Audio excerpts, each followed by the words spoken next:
महात्मा गौतम बुद्ध को बौद्ध धर्म का संस्थापक कहा जाता है।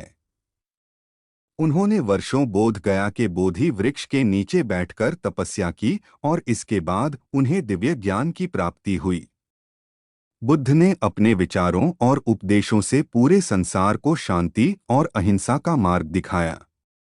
इसलिए कहा जाता है कि बुद्ध के विचार आपका जीवन बदल सकते हैं। बुद्ध की आज की अमृतवाणी में आपको बताएंगे गौतम बुद्ध से जुड़ी एक ऐसी कहानी के बारे में जिससे आपके जीवन में खुशियां ही खुशियां रहेंगी। क्योंकि बुद्ध का मानना है कि यह पूरी तरह से आप पर ही निर्भर करता है कि आप खुशी या गम क्या लेना पसंद करते हैं। आप क्या लेना पसंद करेंगे? उदासी या मुस्कान। एक बार बुद्ध एक गांव से गुजर रहे थे, लेकिन उस गांव में लोगों के बीच गौतम बुद्ध को लेकर गलत धारणा थी, जिस कारण वो बुद्ध को अपना दुश्मन मानते थे। जब उस गांव में बुद्ध आए तो गांव वाले उन्हें बहुत भला बुरा कहने लगे और बदुआएं देने लगे। लेकिन इसके बावजूद भी बुद्ध गांव वालों की बात शांति से और मुस्कुराकर चुपचाप सुनते रहे। गांव वालों ने देखा कि उनकी बातों का बुद्ध पर कोई असर नहीं हो रहा है और वे विनम्रता से उनकी बातें सुन रहे हैं। गांव वाले जब बोलते बोलते थक गए तो आखिर में बुद्ध ने कहा कि यदि आप सभी की बातें समाप्त हो गई हो तो मैं अब प्रस्थान करूं। बुद्ध की बात सुनकर गांव वाले हैरान रह गए।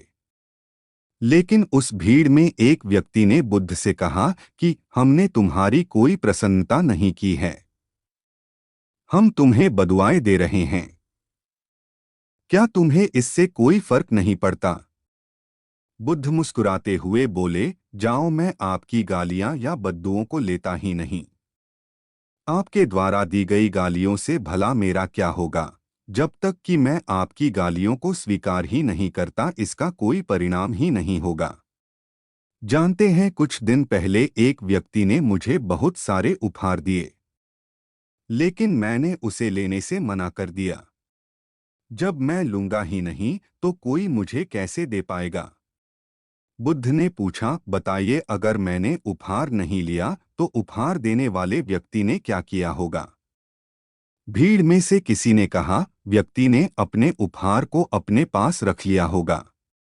बुद्ध ने कहा, मुझे आप सब पर इसलिए दया आती है क्योंकि मैं आपकी इन गालियों को लेने में असमर्थ हूं और आपकी ये गालियां आपके पास ही रह जाएगी। सीख। भगवान गौतम बुद्ध के जीवन से जुड़ी इस कहानी से यह सीख मिलती है कि हम अक्सर अपने दुखों का कारण दूसरों को समझते हैं, लेकिन असल में यह हम पर ही निर्भर करता है कि हम वास्तव में क्या लेना चाहते हैं, खुशी या गम, उदासी या मुस्कान। यकीन मानिए, ये छोटी सी कहानी जीवन में एक बड़ा बदलाव ला सकती है।